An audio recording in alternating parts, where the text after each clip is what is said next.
ನನ್ನ ಹೆಸರು ಸಾತ್ವಿಕ ಅಂತ. ನಾನು ಸಸ್ಯಶಾಸ್ತ್ರದ ವಿಭಾಗದ ವಿದ್ಯಾರ್ಥಿನಿ. ಅಂಬೇಡ್ಕರ್ ಅವರು ಎಚ್ಚರಿಕೆ ಕೊಟ್ಟ ಹಾಗೆ ವೀರಾರಾಧನೆ ಪ್ರಜಾತಂತ್ರಕ್ಕೆ ಹೇಗೆ ಅಪಾಯಕಾರಿಯಾಗುತ್ತೆ ಅಂತ. Okay, very good question. ವೀರಾರಾಧನೆ, ವ್ಯಕ್ತಿ ಪೂಜೆ ಅಂತ ಜಸ್ಟ್ ನೋಡಿ, ಅದು ಕಾನ್ಸ್ಟಿಟ್ಯೂಂಟ್ ಅಸೆಂಬ್ಲಿಲಿ ಸ್ಪೀಚಲ್ಲಿ ಮಾತಾಡಿದ್ದಾರೆ. ಜಸ್ಟ್ ನಾನು ಅದನ್ನೇ ಓದ್ಬಿಡ್ತೀನಿ ನಿಮಗೆ, ಭಾಳ ಚೆನ್ನಾಗಿದೆ ಆಯಿತಾ. ಅಂದರೆ ವ್ಯಕ್ತಿ ಪೂಜೆ ಭಾರತದಲ್ಲಿ ಭಾಳ ಜಾಸ್ತಿ ಅಲ್ವಾ, ಅದಕ್ಕೆ ಅವರು ಈ ಥರ ಹೇಳಿದ್ದಾರೆ. ನೋಡಿ ಅವ್ರು ಏನು ಹೇಳ್ತಾರೆ ಅಂತ, ಎಂಥ ಮಹಾನ್ ವ್ಯಕ್ತಿಯಾಗಲಿ ಅವನ ಪಾದದಡಿಯಲ್ಲಿ ಸ್ವಾತಂತ್ರ್ಯವನ್ನು ಎಸೆಯಬಾರದು.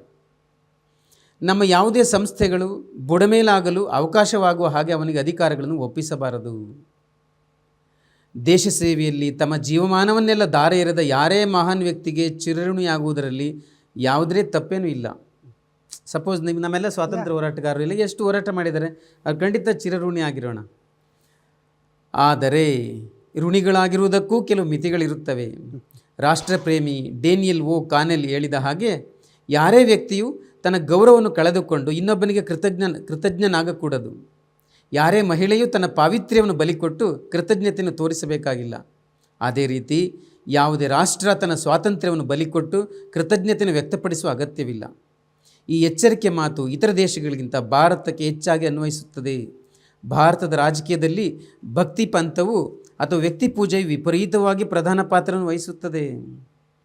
ಈ ವಿಚಾರದಲ್ಲಿ ಪ್ರಪಂಚದ ಯಾವ ರಾಷ್ಟ್ರವೂ ಭಾರತಕ್ಕೆ ಸರಿಸಾಟಿಯಾಗಲಾರದು. ಧಾರ್ಮಿಕವಾಗಿ ಭಕ್ತಿಯು ಆತ್ಮದ ಮೋಕ್ಷಕ್ಕೆ ದಾರಿ ಮಾಡಿಕೊಡಬಹುದು, ಆದರೆ ರಾಜಕೀಯ ಕ್ಷೇತ್ರದಲ್ಲಿ ಭಕ್ತಿಯು ಅಥವಾ ವ್ಯಕ್ತಿ ಪೂಜೆಯು ಖಂಡಿತವಾಗಿಯೂ ಅವನತಿಗೆ ಮತ್ತು ನಿರಂಕುಶ ಪ್ರಭುತ್ವದ ಉದಯಕ್ಕೆ ಕಾರಣವಾಗುತ್ತದೆ. ಡಿಕ್ಟೇಟರ್ಶಿಪ್ ಬೆಳೆದು ಬಿಡ್ತದೆ ಅಂತ.